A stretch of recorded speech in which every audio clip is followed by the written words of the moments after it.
Eh bien salut tout le monde, c'est Tifouitic, j'espère que vous avez la patate. Aujourd'hui on se retrouve pour une vidéo sur Aftermath encore une fois. Mais cette fois-ci c'est pas pour vous présenter l'arbalète ou quelque arme qu'il soit. C'est tout simplement pour vous présenter un glitch que j'ai découvert sur Épicentre, une map qui fait partie du pack d'extension Aftermath. Donc là je suis donc sur Épicentre en conquête à côté du point A, dans le tunnel qui va du point A jusqu'au point B. Environ, c'est à peu près ça. Je suis en compagnie de Cobalt HD qui m'a aidé à faire cette expérience pour prouver que ce n'était pas du fake. Donc merci à lui pour avoir supporté mon caractère. Non, je déconne, mais merci à lui pour m'avoir aidé. Alors, en quoi consiste ce glitch? Passons dans la partie vive du sujet. Donc ce glitch, c'est sur Épicentre, je le répète une troisième fois. Et ce qu'on fait en fait, c'est qu'on se retrouve au-dessus du toit, enfin au-dessus du plafond plutôt, dans le tunnel. Et ce qui fait qu'on est invisible face aux ennemis et qu'on peut les tirer. Donc voilà, ça c'est super. Enfin ça dépend pour qui. Si vous êtes l'ennemi c'est pas trop super, mais si vous êtes vous-même, bah c'est super parce que les ennemis ne vous voient pas et vous pouvez les tuer, ils comprennent pas jusqu'à un certain moment quand même, parce que voilà, il n'y a pas que des petits cons sur Battlefield 3. Et donc pour réaliser ce glitch c'est tout simple, il vous suffit de monter sur le petit tas de... Je sais pas trop ce que c'est en fait, on va dire que c'est des briques bizarres, on va dire que c'est des briques donc. Il suffit de vous monter sur le petit tas de briques et ensuite de sprint, de monter sur le deuxième aussi, donc c'est un petit coup à prendre, un petit coup de main comme la branlette, voilà. Comme voilà.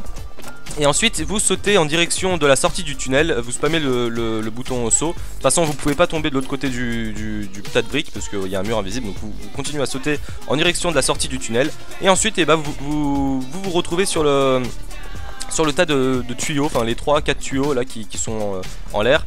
Et donc tant que vous êtes sur ces tuyaux, vous serez au-dessus du plafond. Mais dès que vous sortez de ces tuyaux, vous retombez sur le sol ferme. Donc voilà, il n'y a pas un mur invisible au-dessus de tout. C'est juste les tuyaux qui vous permettent de rester en l'air. Donc vous pouvez longer ces tuyaux jusqu'à leurs deux extrémités, jusqu'à ce qu'ils s'arrêtent. Donc vous êtes assez libre. Il y a des barres transversales des fois qui vous gênent. Il vous suffit juste de sauter par-dessus. Et puis vous pouvez aller dessus aussi sur ces barres transversales. Donc ce qui fait que vous serez au milieu du tunnel et non pas sur le côté. Donc voilà, c'est assez pratique. Mais c'est assez restreint parce que c'est juste une fine barre. Donc voilà. Vous noterez également un endroit où les tuyaux sont trop près du plafond, ce qui fait que votre tête touche le plafond si vous êtes debout. Donc ce qu'il faut faire c'est juste accroupir et après vous pouvez continuer assez profondément dans le tunnel. Alors le point négatif de ce glitch, enfin négatif ça dépend pour qui encore une fois, c'est tout simplement que vous êtes vulnérable au-dessus. Les ennemis peuvent vous tuer, comme vous voyez là, on peut tuer l'ennemi qui est au-dessus du plafond. Mais à savoir que c'est quand même difficile parce que les ennemis ne vous voient pas, donc ils tirent un peu dans le vide. Et vous avez le temps de vous cacher, de changer de position, donc vous êtes quand même assez protégé, du moins beaucoup plus protégé qu'eux. Si je peux vous donner un conseil aussi, c'est de ne pas jouer avec un laser parce que le laser va se refléter sur la surface du mur, donc les ennemis vont savoir à peu près où vous êtes.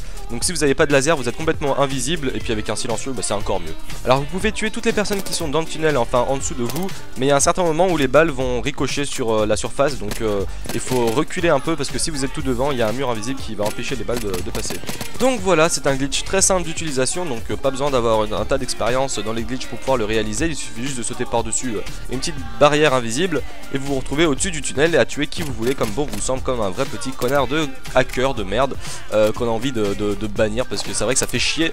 Je vais vous montrer un peu des séquences de jeu où on se fait tuer quand des personnes utilisent ça, c'est quand même assez chiant parce qu'on comprend pas, on voit tous ces alliés qui meurent en bas et on se dit moi je vais y aller discrètement et eux vont pas m'avoir parce que moi je suis rusé etc, mais on meurt aussi parce qu'on n'a pas compris que c'était un glitch. En plus les personnes ne connaissent pas encore bien les maps, donc forcément c'est encore un peu un avantage parce que ils sont un peu perdus, vous pouviez plus en profiter. Et voilà c'est tout, n'abusez pas trop de ce glitch, de toute façon vous pourrez pas puisque vous n'êtes pas invulnérable, donc au bout d'un moment les ennemis vont bien comprendre que vous êtes là, donc à consommer avec modération. Et donc voilà, c'était juste pour vous présenter un peu ce glitch qui m'a fait bien marrer. Bye bye.